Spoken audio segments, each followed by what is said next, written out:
మండల కేంద్రంలోని స్వర్ణ భారత ట్రస్ట్ ప్రజామందిరంలో మాజీ ఉపరాష్ట్రపతి వెంకయ్యనాయుడు విద్యార్థులతో ముఖాముఖి కార్యక్రమాన్ని నిర్వహించి జీవితంలో పాటించాల్సిన పలు సూచనలు సలహాలు మాజీ ఉపరాష్ట్రపతి వెంకయ్యనాయుడు ఇచ్చారు.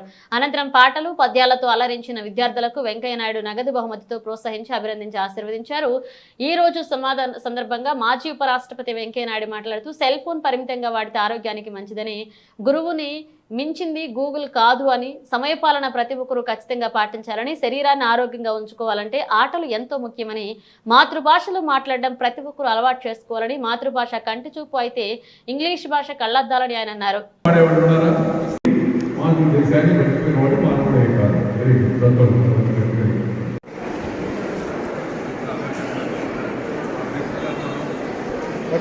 నెక్స్ట్ క్లాస్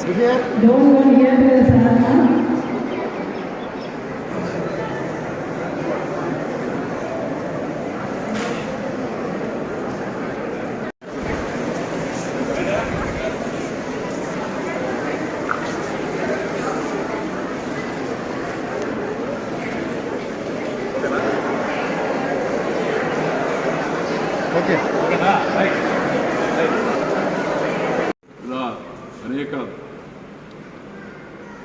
పాఠ్యాంశాలతో పాటు ఇతర కార్యక్రమాల పట్ల కూడా ఆసక్తిని గడిపించి వాళ్ళని ప్రోత్సహించడం చాలా సంతోషం. ఇవాళ నా ముందు ఆ అమ్మాయిలు ధైర్యంగా వచ్చి పాటలు పాడడం కానీ లేదా పద్యాలు పాడడం కానీ నాకు ఎంతో సంతోషాన్ని కలిగించింది. ఇలాంటి కార్యక్రమాలు మరింత ముందుకు తీసుకెళ్లాలని చెప్పి నేను పాఠశాల యజమానిని కోరుతున్నాను. పిల్లలను వాళ్ళు ఉండే ప్రతిభను వాళ్ళ ఆసక్తిని గుర్తించి వాళ్ళకి ఏ ఆట నచ్చిందో దాంట్లో ప్రావీణ్యం సంపాదించినట్టు చూడడం.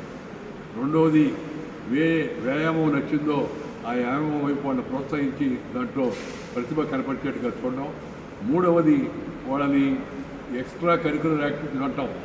మా చిన్నప్పుడు స్కూల్లో గార్డెనింగ్ ఉండేది, చెట్లు పెంచడం, గట్లకు నీళ్లు పోయడం.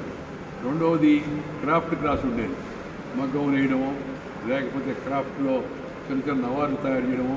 అవన్నీ కూడా శారీరక శ్రమ చేసి ఈ చిన్న వృత్తి ఏది కూడా చెడు కాదు మంచిదనే భావం అప్పుడు ఆ రోజుల్లో కలిగించేవాళ్ళు. దాంతోపాటు ఎన్సీసీలో లేదా ఎయిర్ వింగ్లో దేంట్లో దాంట్లో చేర్పించి తద్వారా దేశభక్తి జాతీయ భావం వాళ్ళలో పెంపొందించేట్టుగా కూడా అవసరం. అలాగే మంచిగా మాట్లాడే వాళ్ళకి ఆ విధంగా మాట్లాడే దాంట్లో తరఫీదు ఇవ్వాల్సి ఉంది. అలాగే సంగీతము సాహిత్యం పట్ల అభిరుచి ఉన్న వాళ్ళకి చిన్నప్పటి నుంచే దాంట్లో సరైన మార్గదర్శనం చూపించి దానికోసం ప్రత్యేక ఉపాధ్యాయులను నియమించుకొని తద్వారా మార్గదర్శనం చేస్తే పిల్లలు చక్కగా రాణిస్తారు. ఇందాక చూశారు అమ్మాయిలు ఎంత చక్కగా పాడుతూ ఉన్నారు, ధైర్యంగా పద్యాలు కూడా సంకోచం లేకుండా పద్యాలు కూడా చెప్తూ ఉన్నారు. వీటన్నిటికీ తగిన సరిఫీదు తగిన ప్రోత్సాహం అటు ఇంట్లో తల్లిదండ్రులు ఇక్కడ పాఠశాలలో అధ్యాపకులు గుర్తించి ఆయా రంగాల్లో వాళ్ళని ప్రోత్సహించవలసి ఉంది. సాహిత్యం కానీ సంగీతం కానీ అలాగే నాట్యం కానీ.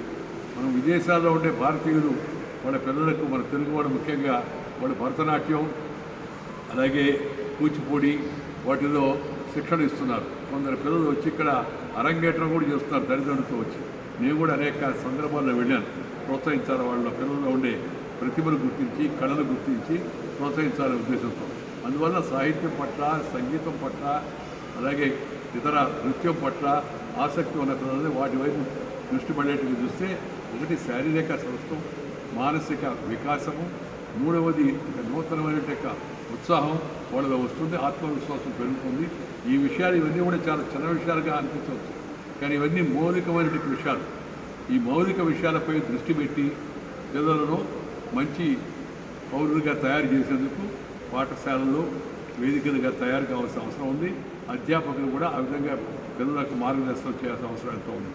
ఈరోజు సమాజంలో పెరుగుతున్నట్టే అశాంతి, యువతలో వస్తున్నట్టే అసంతృప్తి, అక్కడక్కడ మనకు వస్తున్న వార్తలు ఆత్మహత్యలు చేసుకున్నారని, లేదు ఒకరిపై ఇంకొకరు దాడి చేశారని, లేకపోతే చిన్న వయసులోనే ప్రేమ వ్యవహారంలో పడ్డారని, ఆ ప్రేమ చెడిపోవడంతో వాళ్ళు మళ్ళా ఇంకొక విషమమైన నిర్ణయం తీసుకుంటున్నారని ఇలా వస్తున్న వార్తలు చాలా ఆందోళన కలిగిస్తున్నాయి. అందుకని చిన్నప్పటి నుంచే వాళ్ళ సరైన దారిలో పెట్టడం, సరైన మార్గదర్శనం చూపించడం, నైతిక రుజువర్తన, సాంప్రదాయబద్ధమైన జీవనం, శారీరక శ్రమ, మానసిక ఉల్లాసం ఇవన్నీ కూడా చిన్నప్పటి నుంచి అలవాటు చేస్తే వాళ్ళు మంచి పౌరులుగా భవిష్యత్తులో తయారయ్యే అవకాశం ఉంటుంది. కాబట్టి యువత పైన ప్రత్యేకంగా పాఠశాలల్లో దృష్టి పెట్టాలి. తల్లిదండ్రులు కూడా సమయం కాసేపు వాళ్ళని గురించి ఆలోచించి వాళ్ళకి మంచిగా ప్రేమతో ఆప్యాయంతో నచ్చజెప్తే చిన్నప్పటి నుంచి సరైన దారిలో వారు వస్తుంటారు. లేకపోతే వాళ్ళ సమాజంలో వస్తుండే చెడు ప్రకృతులు, చెడు వికృతమైన ధోరణులు ఇవి మరింత పెంచు పెరిగే ప్రమాదం కూడా ఉంది. ఈ ప్రమాదాన్ని సమాజం గుర్తించి సరైన చర్యలు తీసుకోవాలని చెప్పి నేను ప్రజలందరూ కూడా విజ్ఞప్తి చేస్తున్నాను.